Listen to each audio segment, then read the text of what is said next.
Hello, today I'm going to talk about strengthening the shoulder girdle and the shoulder joint in order to ensure we have a full range of motion. The shoulder joint and shoulder girdle and scapula all work together so that we can move around freely, and sometimes when you get injured, that can be inhibited, so it's really important to keep them strong and prevent that.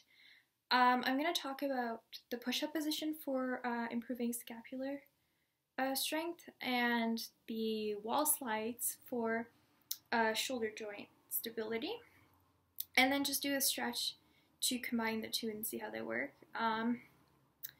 I will demonstrate the push-up first and then talk about it, and this involves protraction and retraction. So it's very important to really isolate it. It's a little bit difficult because you have to get in a really strong push-up position,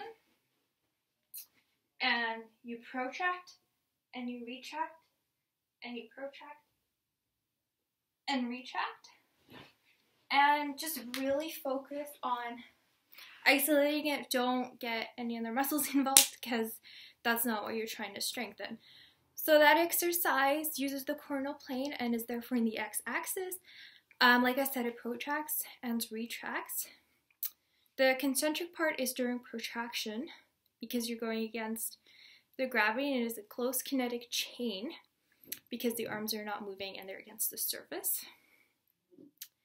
So you definitely want to try and isolate it to stabilize it. It involves the trapezius, the scapula, and serratus inferior muscles.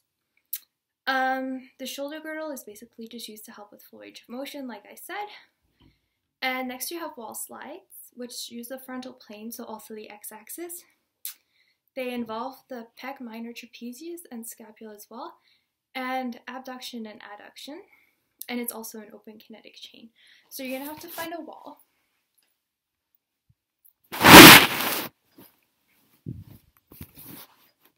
And stand against it with your feet against the wall.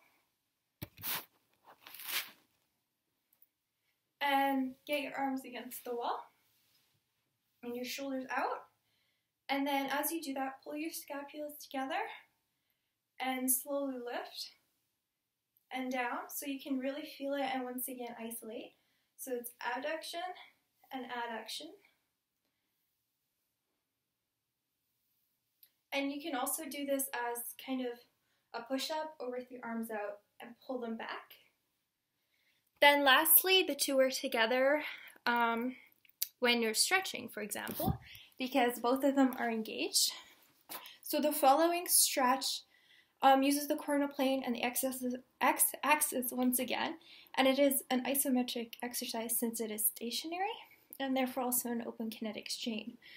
So the simple exercise would just be this, and just hold that, and you can feel that your scapulas are coming together and your shoulders are involved, and just really focus on that.